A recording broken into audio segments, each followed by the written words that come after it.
어제 토요일 점심 무렵이었습니다. 이제 밥을 먹으러 교회에서 집으로 이렇게 차를 몰고 가는데요. 저 앞에 사거리에서 유턴해서 지곡 초등학교 이면도로로 이렇게 가잖아요. 그 길을 가고 있는데요. 초등학교 그 맞은편에 그 주택이 몇 채 있어요. 그 한 집 앞에서 아주머니 두 분이 열심히 커다란 물통에 배추를 넣었다 뺐다 넣었다 뺐다 김장을 열심히 하고 계셨어요. 햇빛도 들지 않는 응달이라 꽤 추운데 뭐 아랑곳하지 아니하고 집중하시더라고요. 왜 우리 허리가 뻐근할 때 나오는 그 자세 있잖아요. 그 자세를 수시로 이렇게 취하시면서 열심히 김장을 하고 계셨습니다. 김장은 대표적인 월동 준비죠. 우리 교회도 지난 22일에 김장을 했는데요. 옛날 시골에서는 겨울을 맞아 장작을 준비하고 또 땔감을 쌓아놓고 또 연탄을 넉넉히 드리기도 하고 문풍지를 바르면서 다가올 겨울을 대비했죠. 겨울이라는 계절이 어김없이 다가오고 있습니다. 그런 것처럼 우리 인생에도 인생 겨울이 찾아올 때가 있다는 것 우리 잘 알고 있죠. 지난 시간에 우리는 대발이 아버지 이순재 씨의 부고 소식을 들었습니다. 굵직하면서도 섬세한 연기력으로 많은 감동을 주신 분이시고요. 또 영원한 현역으로 불릴 만큼 최근까지도 열정적으로 활동을 했다고 합니다. 하지만 그도 죽음이라는 인생 겨울을 피할 수는 없었던 것이죠. 장례식을 엊그제 했던 것 같은데요. 뉴스 기사를 보니까요. 여러 배우들이 사회를 보고 추도사를 또 읽고 했는데요. 궁예로 유명한 김영철 배우 있으시잖아요. 그분이 추도사에서 이런 말을 하더라고요. 오늘 이 아침이 드라마의 한 장면이라면 얼마나 좋겠습니까? 선생님이 이순재 씨겠죠. 오케이 컷 소리에 툭툭 털고 일어나셔서 다들 수고했다. 오늘 좋았어. 하시면 좋겠습니다.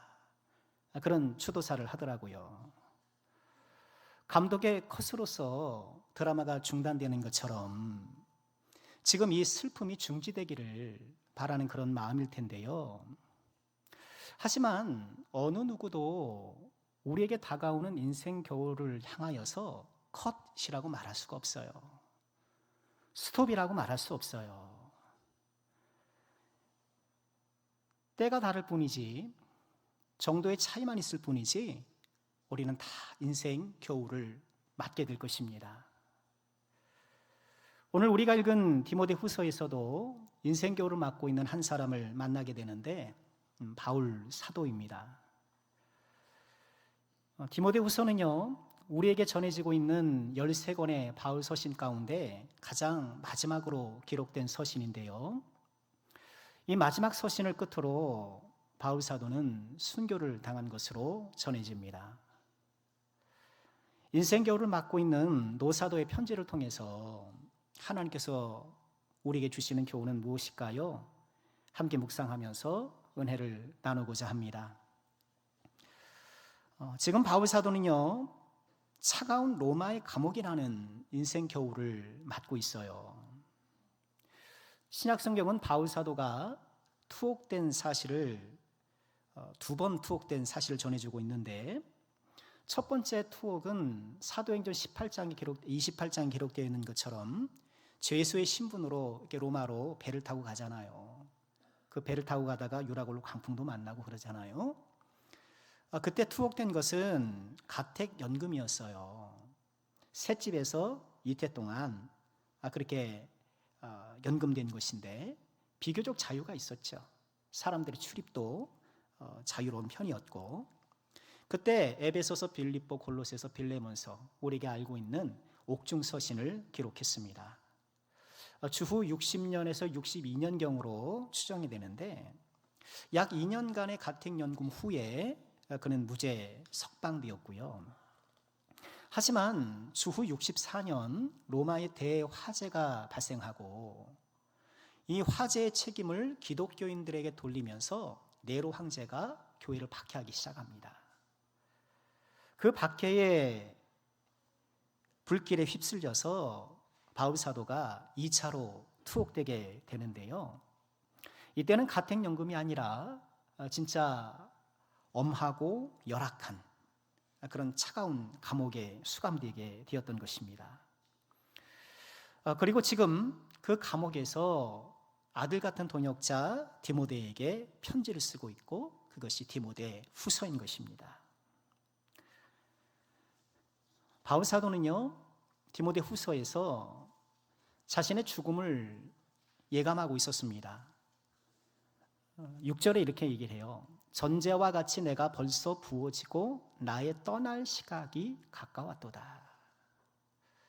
전제라고 하는 것은요, 이제 성전에서 동물 제사를 드릴 때 이제 동물을 펼쳐놓고 제단 위에 그 위에 포도주를 붓는 마지막 의식이 있어요. 포도주를 붓는 그것을 전제라고 부릅니다. 그 제단 위에 뻘건 포도주가 부어지는 것처럼 자신이 순교의 붉은 피를 흘릴 것을 예감하고 있었던 거예요.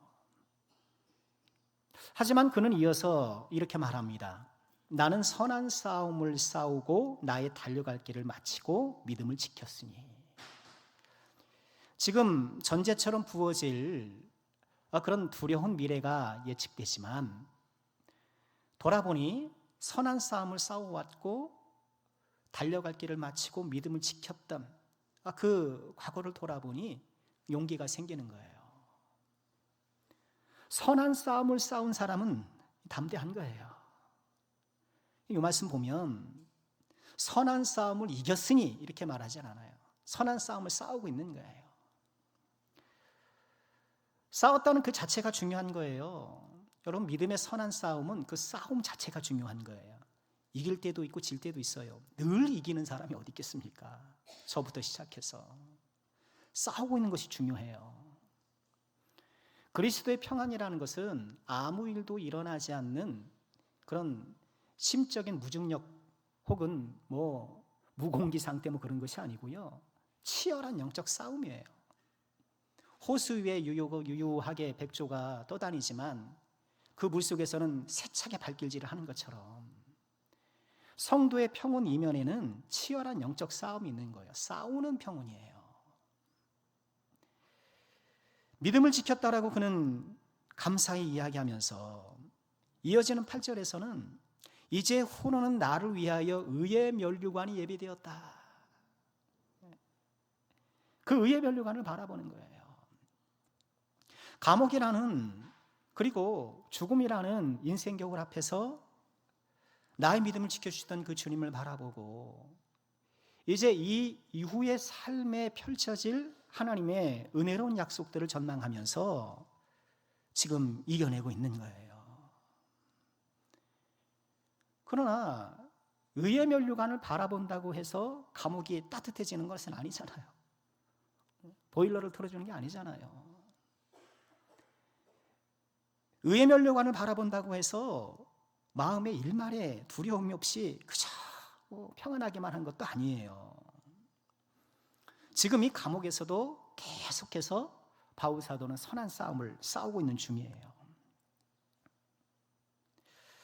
무엇보다 바울 사도는요, 외로움이라는 인생 겨울을 맞고 있었습니다.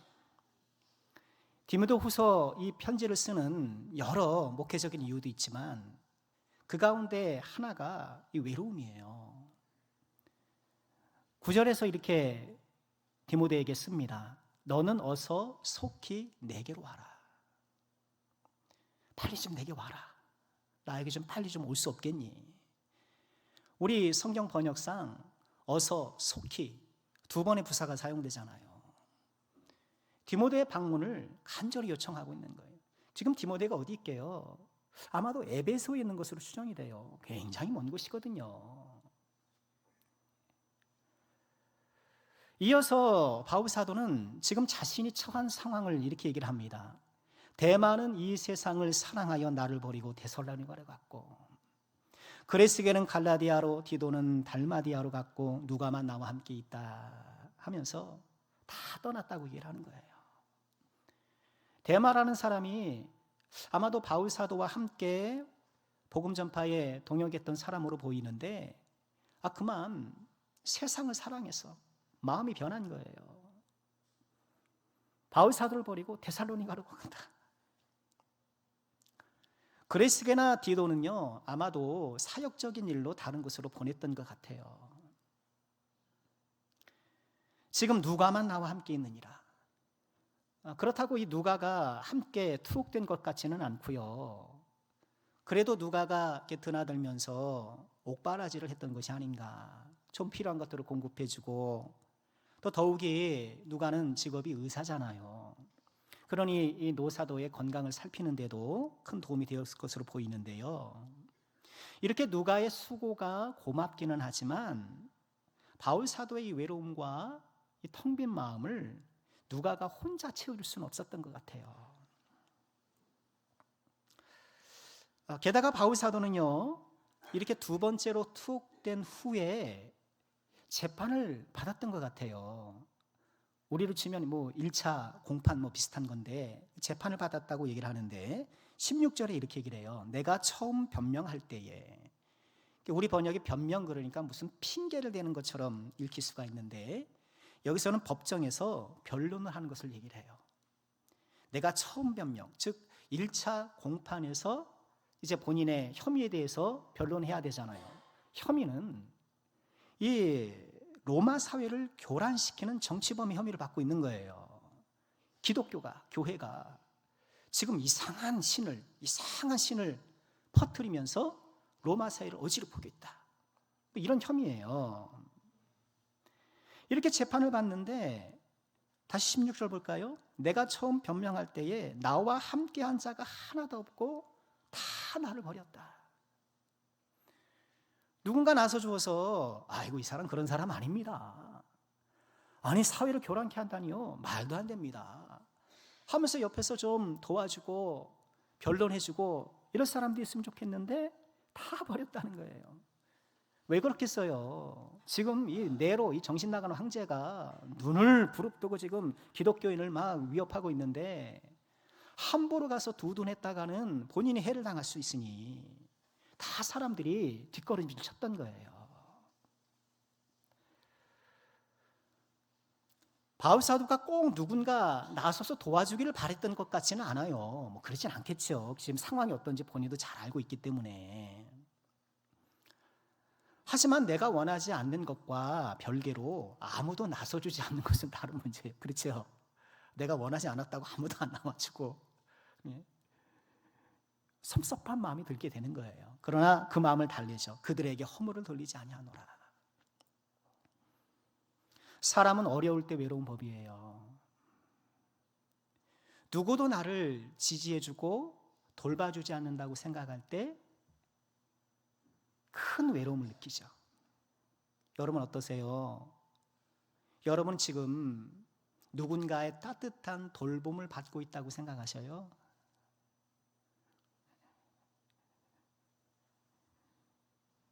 그리고 그 돌봄은 여러분의 마음을 충분하게 대표주고 있나요? 우린 죄인이라 누군가를 돌보는데 서투르고, 기술적으로 서투를 뿐만 아니라 누군가를 돌봄에 있어서 충분한 이타성을 갖기가 어려워요. 돌본다고 하지만 나를 가득 채워주는 돌봄을 기대하기 어려워요. 외로움이라는 인생 겨울을 맞는 바울 사도, 그가 지금 디모데를 찾고 있는 거예요.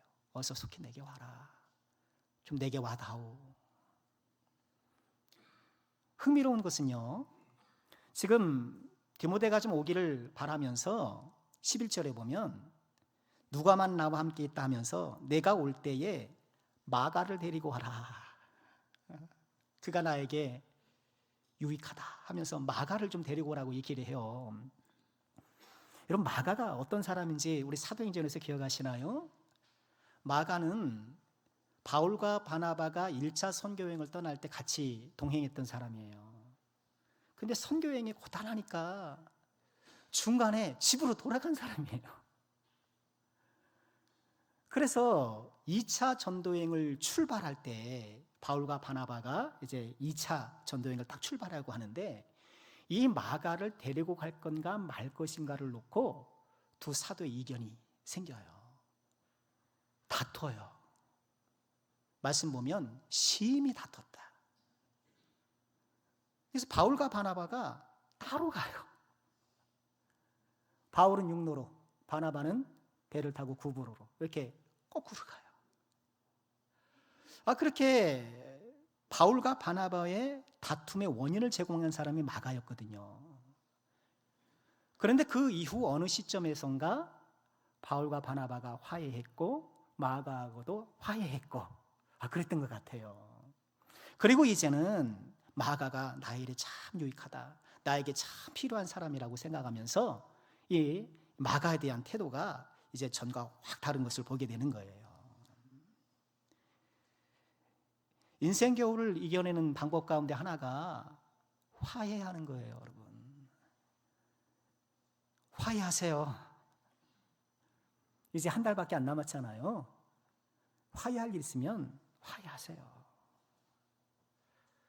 혹 부족한 목사 때문에 말은 못하겠고 마음이 불편했던 분들이 계시더라면 예수님의 그 사랑으로 너그러이 용서해 주시기를 부탁드립니다. 전화 주세요. 맛있는 거 사드릴게요.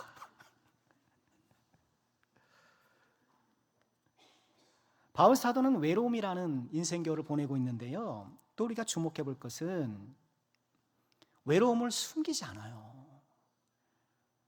믿음이라는 이름으로 허세를 부리지 않아요. 괜찮은 척. 나는 추운 감옥에서도, 다 떠난 상황에서도 나는 아무런 문제가 없는 척. 믿음으로 다 이겨내는 양, 그렇게 믿음의 허세를 부리지 않는다는 거예요. 여러분, 믿음의 허세를 경계하세요. 믿음 생활 오래 한 사람일수록, 저처럼 목사나 장로나 권사나 집사나 이렇게 직분을 받은 사람일수록 자칫하면 믿음의 허세가 나올 수 있어요. 어떤 일에도 흔들리지 않는 것처럼, 늘 항상 평온한 것처럼, 믿음으로 다 이겨내는 것처럼 그렇게 허세를 드러낼 수가 있어요. 건강한 게 아니에요. 외로울 땐 외롭다고, 힘들다고, 속상하다고, 나 지금 화가 좀 나 있다고 말씀하셔요. 얘기하셔야 돼요.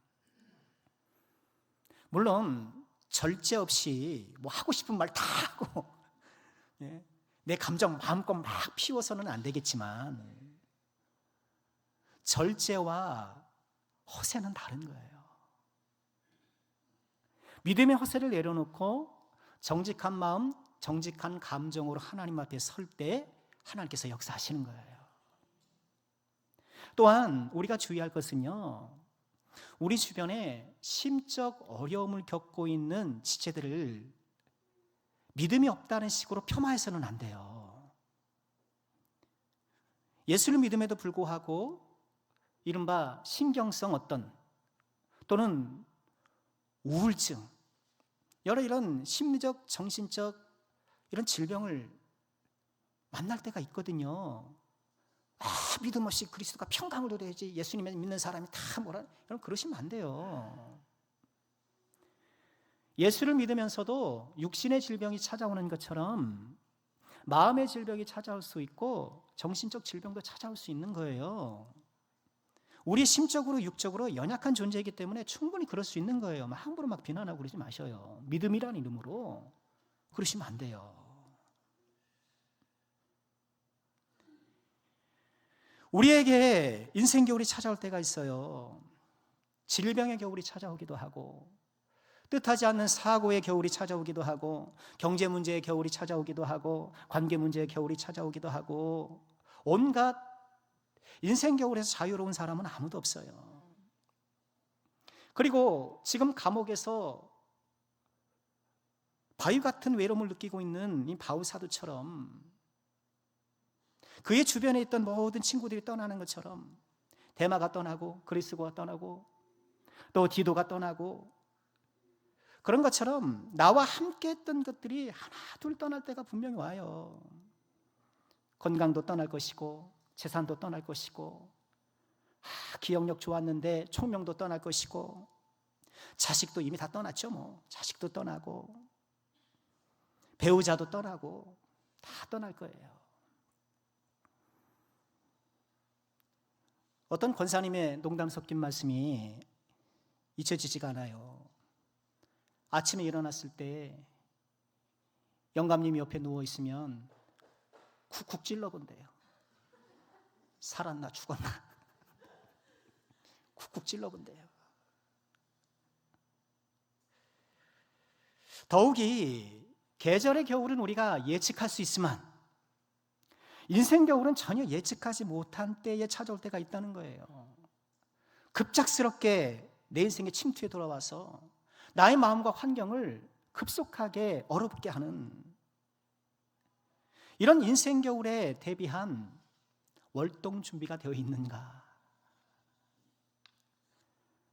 바울 사도도 오늘 말씀 보니까요, 나름의 월동 준비를 해요. 13절 보니 이렇게 얘기를 해요. 내가 올 때에 내가 들어와 가보의 집에 둔 겉옷을 가지고 오라. 또 책은 특별히 가죽 종이에 쓴 것을 가져다오. 겉옷을 갖다 달라고 하는 것은 무엇일까요? 이 추운 감옥의 한기를 좀 견뎌보려고 옷 좀 갖다 다오. 책은 왜 갖다 달랄까요? 여러분, 책 가운데 특히 가죽 종이에 쌌다 그러잖아요. 이게 양피지인데 이게 좀 비싼 재료예요. 그래서 보통 성경이나 신앙적으로 중요한 문서들을 이런 양피지에 기록했거든요. 성경학자들은 성경이 아니겠냐, 구약 성경이겠죠. 또는 그에 준하는 중요한 책들이 아니겠느냐 이렇게 얘기를 해요. 지금 겉옷을 요청하여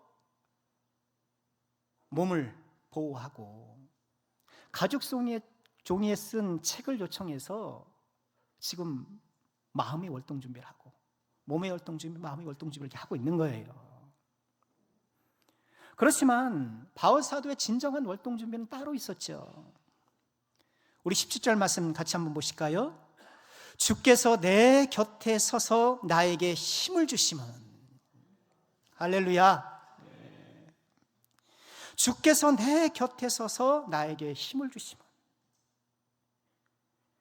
차디찬 감옥바닥에서 모든 사람이 나를 버린 그 외로움의 한복판에 인생 겨울에서 지금 내 곁에 서서 나에게 힘 주시는 그 주님을 바라보고 있는 거예요.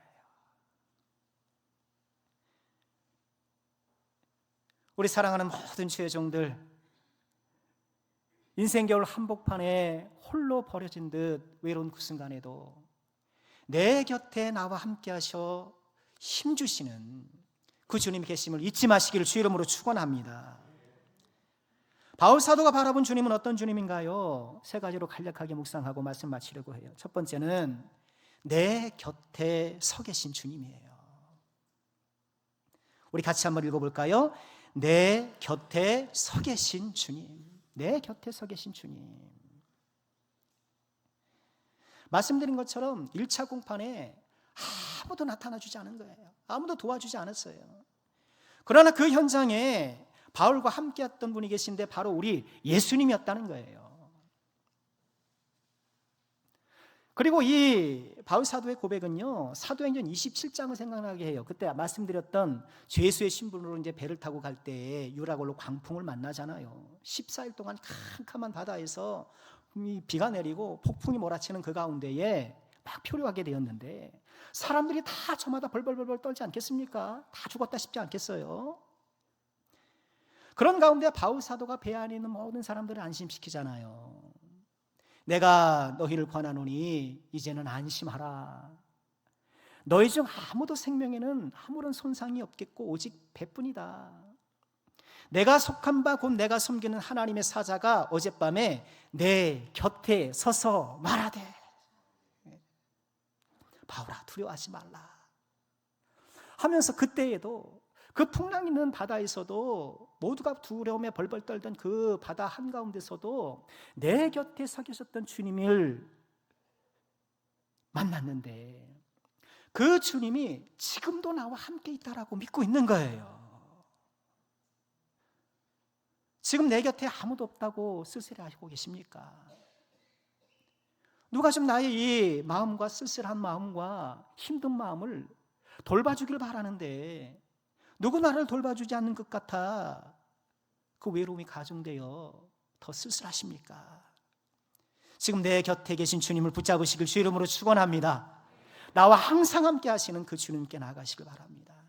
너 예수께 조용히 나가 내 모든 짐 내려놓고 주님께 조용히 나가시길 바랍니다. 또 우리가 이 말씀에서 주목할 표현은요, 서서 주님이 계시되 어떻게 계셔요? 서 계시더라는 거예요. 여러분, 이 말씀도 사도행전 7장을 생각나게 해요. 스데반 집사님이 순교할 때 돌에 맞으면서 막 순교할 때 하나님께서 천상의 광경을 그에게 허락하시잖아요. 스데반이 성령이 충만하여 하늘 우러러 주목하여 하나님의 영광감인 예수 그리스도께서 하나님 우편에 서신 것을 보고, 하나님 우편에 어떻게 계셔요? 서 계시더라는 거예요. 오늘도 우리가 예배하면서 사도신경을 고백했는데 사도신경 고백할 때 우리가 어떤 내용을 고백해요? 보좌 우편에 어떻게 계셔요? 앉아 계시다가. 보좌는 앉아 있는 데예요. 우리 주께서 앉아 계시다라는 것은 그 통치의 위엄을 보여주는 거예요. 통치의 완성을 보여주는 거예요. 그런데 그 주님께서 보좌에서 벌떡 일어나신 거예요. 스데반이 돌에 맞는 그 순간 믿음으로 끝까지 하나님을 신뢰하고 그 믿음을 붙들었던 그 스데반을 보고 우리 주님께서 자리에서 벌떡 일어나신 거예요. 마찬가지로 지금 차디찬 로마 감옥에서 외로움에 부르르 떨고 있고, 그러나 그 순간까지도 선한 싸움을 싸우고 믿음을 지키려고 몸부림치는 이 바울 사도를 바라보며 주님께서 그 곁에 서 계시는 거예요. 그 서 계심은 지금 그 인생 겨울에 동참하시는 것이고 그 인생 겨울을 응원하시는 것이고, 지금 내 곁에서 나의 인생 겨울에 동참하시는 주님을 맞으시길 주의 이름으로 축원합니다. 지금 나를 응원하고 지지하고 계시는 주님이 내 곁에 계심을 잊지 마시기 바랍니다. 그래서 바울 사도는 주님을 일컬어 힘주시는 주님이라고 얘기를 하는 거예요. 힘주시는 하나님. 우리 다시 17절 보실까요? 주께서 내 곁에 서서 나에게 힘을 주심은, 우리 사랑하는 모든 죄종들, 우리 주님께서 주시는 이 힘과 능력을 누리시길 주의 이름으로 축원합니다. 여러분, 인생 겨울에 꼭 필요한 게 뭐겠어요? 능력이에요. 힘이에요. 인생 겨울이 위험한 것은 혹독한 추위뿐만이 아니잖아요. 그 인생 겨울의 냉기가 때로는 우리의 믿음을 얼려버려요. 아니, 내가 나름 그렇게 예배 생활했는데, 아니, 내가 없는 살림에 그렇게 아껴서 헌금도 했는데, 내가 그렇게 없는 시간 쪼개서 나 지금 어깨도 아프고 팔다리도 아프고 뭐 여기저기 안 아픈 사람이 어디 있어요? 다 아프죠 요새. 그런 건 무릅쓰고 내가 지금 교회 안 와서 봉사도 했는데 어떻게 나에게 이런 인생 겨울이 찾아올 수가 있습니까? 주님, 어떻게 그럴 수가 있습니까? 인생 겨울의 냉기가 우리의 믿음을 얼려버리는 거예요. 하나님을 원망하다 못해 대마처럼 에이 여기 아니야 여기 아니야 세상 향해 나가는 거예요. 그래서 우리는 인생 겨울 가운데에 우리의 모든 고난을 이겨내며 믿음을 지켜낼 능력을 주실 분이 필요한 거예요. 우리 주님께서 겟세마네 동산에서 제자들이 다 기도에 실패했잖아요. 그 중요한 결정적 순간에 다 기도에 실패했어요. 그러나 주님께서 뭐라고 말씀하십니까? 내가 너를 위하여 내 믿음이 떨어지지 않기를 기도하였느니, 우리 주님께서 우리가 기도할 수 있도록 힘을 주시고 능력 주시고, 그래서 인생 겨울을 버텨낼 뿐만 아니라 그 가운데서도 믿음을 소중히 지켜서 넉넉히 그것을 뛰어넘도록 우리에게 힘 주시는 주님, 지금껏 숱한 겨울을 보내오셨잖아요. 숱한 겨울을 이겨왔던 것처럼 우리 인생 겨울도 넉넉히 이기게 해주실 능력을 부여해 주시는데, 이 주님의 능력을 받아 누리시는 우리 모든 죄종들 되시길 주의 이름으로 축원합니다. 인생 겨울을 맞는 바울 사도가 바라본 주님은 마침내 승리하게 하시는 주님이세요. 우리 18절 같이 한번 읽어볼까요? 시작. 주께서 나를 모든 악한 일에서 건져내시고 또 그의 천국에 들어가도록 구원하시리니 그에게 영광이 세세 무궁토록 있을지어다. 아멘. 모든 악한 일에서 건져내시고 그의 천국에 들어가기까지 구원하시리니,